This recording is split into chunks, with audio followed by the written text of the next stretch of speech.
ఆదిలాబాద్ జిల్లాలో RTC bus అదుపు తప్పి వంతెనపై నుంచి కింద పడిపోయింది. దీంతో బస్సులో ప్రయాణిస్తున్న వారిలో ఒకరు అక్కడికక్కడే మృతి చెందారు. మరికొందరు తీవ్రంగా గాయపడినట్లు తెలుస్తోంది. దీనిపై పూర్తి వివరాలు మా కరెస్పాండెంట్ అనిల్ అందిస్తారు. అనిల్, చెప్పండి, ప్రమాదానికి కారణం ఏంటి? అసలు బస్సులో మొత్తం ఎంతమంది ప్రయాణిస్తున్నారు? గాయపడిన వారి పరిస్థితి ఏ విధంగా ఉంది? ఇలిమా ఆదిలాబాద్ జిల్లాలో ఘోర రోడ్డు ప్రమాదం చోటు చేసుకుంది. అయితే అదృష్టవశాత్తు ఎక్కువ మంది ప్రయాణికులు మృతి చెందకపోవడం మాత్రం లక్కీగా చెప్పొచ్చు.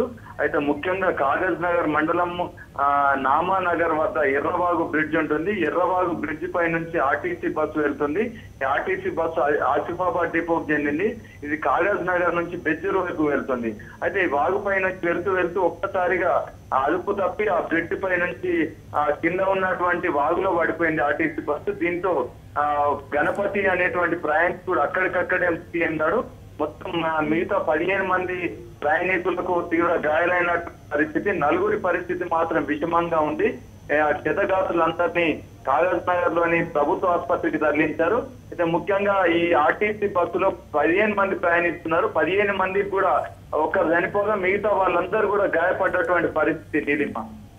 Okay, thank you Anil.